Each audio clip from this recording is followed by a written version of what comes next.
We now know police have searched a home in the Hollywood Hills where David had been living. In our last video, we covered how a missing 15-year-old girl decomposed dead body was found in the back of his Tesla. We also reviewed some pretty alarming evidence that they've been dating since she was 12 years old. 2023, I tried to expose David. These were other girls, underage girls, doing inappropriate things with them.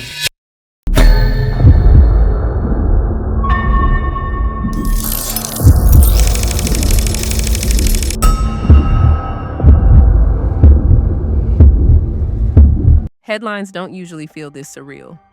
A decomposed body was found inside a Tesla registered to viral singer D4VD, and the victim has now been identified as a missing 15-year-old. Overnight, the internet turned the case into a maze of theories, timelines, and lyrics.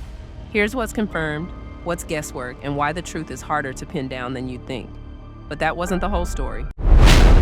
This home is where David was living. LAPD investigators served a search warrant here. Right now, however, this is only being called a death investigation. The discovery. It started with a smell at a tow yard. Workers at Hollywood Tow noticed something was wrong with an impounded Tesla and called police. When detectives checked the front trunk, they found human remains. That moment moved everything from gossip to a homicide-level probe. The tow yard detail matters because it tells you two things. The car wasn't seized at a crime scene, and the discovery happened after the car had already been moved. That narrows the window for when crucial evidence, like camera footage or access logs, might still exist. And that's where the timeline begins to splinter. Different witnesses and outlets describe how long the car sat before the tow, but everyone agrees the tip came from a foul odor, and the remains were severely decomposed. The more time passes, the fewer clear answers you get from a vehicle in a city full of cameras, which is why the next update hit so hard. That is because the LA County Medical Examiner's Office is still working to determine how exactly this teen girl died. We now know the body found inside the front trunk of a Tesla at a Hollywood tow yard belonged to 15-year-old Celeste Rivas. The identification. The medical examiner identified the victim as Celeste Rivas, a teenager reported missing last year. No graphic details here, just the reality. A family waited for news, and the answer arrived in the coldest way possible. Officials listed the cause of death as deferred, which means forensics isn't done. In cases with advanced decomposition, toxicology, DNA, and histology can take time. That delay feels unbearable online because social media moves at the speed of outrage. But for investigators, the lab clock is the only one that matters. And once the ID was public, attention snapped back to the Tesla itself. The car where she was found, registered to David Anthony Burke. This video shows crime scene investigators carrying out a laptop. Police remaining very tight-lipped about the investigation. The car and the connection. The Tesla is registered to David Anthony Burke, known globally as D4VD. That single fact vaulted the story into the mainstream. Registration isn't guilt. Ownership isn't present. But registration does create a list of urgent questions. Who had access to the car? Who used the account?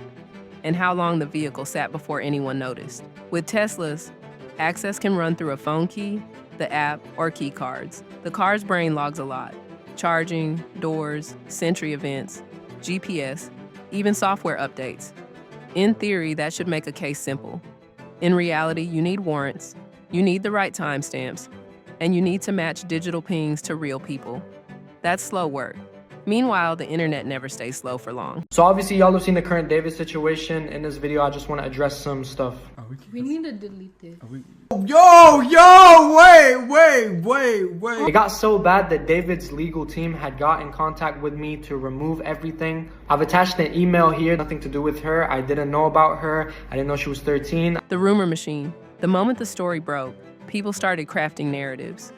Some said it's a setup, that someone used the car to frame the artist.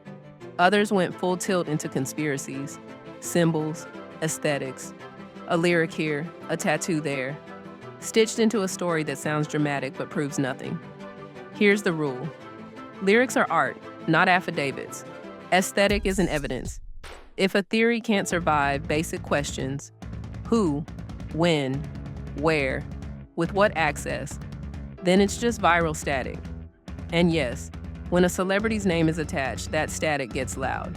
The algorithm rewards intensity, not accuracy, which is why we stick to what officials have actually done so far. What investigators have done, LAPD's Robbery Homicide Division is leading the case. A search warrant was executed at a Hollywood Hills home where the singer has stayed. Detectives are mapping the car's movements, cross-checking cameras, and working with the medical examiner. Public statements are carefully worded, cooperation acknowledged, arrests absent, cause of death pending. If you're looking for a sign of where this goes next, it'll come from lab results and digital records, not comment sections. And that brings us to the questions no one can answer yet, at least not publicly. Sister told him that David told her that when she turns 18, they will get married. I encourage anyone to pause and read this. I'm not gonna read every message. I'm gonna just summarize for you guys. The open questions. How did the Tesla move from the street to the tow yard without anyone noticing something earlier? Who had digital access to the vehicle? And when? Are their phone keys tied to accounts beyond the owner? Did any Sentry footage survive the impound process? What do plate readers, traffic cams, or neighborhood doorbells show in the days before the tow? Where was Celeste last seen in 2024, and does any path overlap with the car's logs? These are the pressure points. If even 2 or 3 of them line up, the whole picture can flip in an afternoon. Until then, the honest answer is, we don't know. So the brother tells this person, hey, listen, we tried to get him locked up before. We told the police, hey, he has an inappropriate relationship with my sister. She's not of age. They couldn't do anything about it. They let him know there was lack of evidence. They couldn't do nothing about it. The spotlight problem. There's another layer no one likes to admit. When a case involves a rising artist with big numbers, attention distorts the view. People start reading meaning into posters, set lists, or a throwaway social post from months ago. They scrape lyrics for coded messages, pair a title with a headline, and call it a confession. It's not. It's a shortcut. Real answers look boring. Warrant returns, server logs, chain of custody forms. The temptation is to swap patience for story. Don't. If there's accountability to be had, it'll come from evidence, not interpretation. The brother also told this person that the sister has been dead for about 2 weeks. The brother also told this person that David told the sister that when she turns 18, he's gonna marry her. Where it stands, here's the grounded picture. A missing teen identified, a Tesla linked to a public figure, a home searched, a cause of death still pending. That's it. Everything else is noise until investigators release more. This isn't about defending a celebrity or dunking on conspiracy accounts. It's about a family who deserved a reunion and got a recovery instead. If you care about justice, you care about facts. That means waiting for the medical examiner's final ruling, the digital evidence trail, and the official timeline. Thoughtful CTA. So tell me this. If you could ask detectives one question today, what would it be? Access logs? Camera pulls? The last confirmed sighting?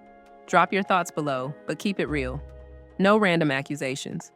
If you want updates when something verifiable drops, lab results, a charging decision, a timeline from police, tap subscribe. I'll filter rumor from record and bring you only what survives the receipts.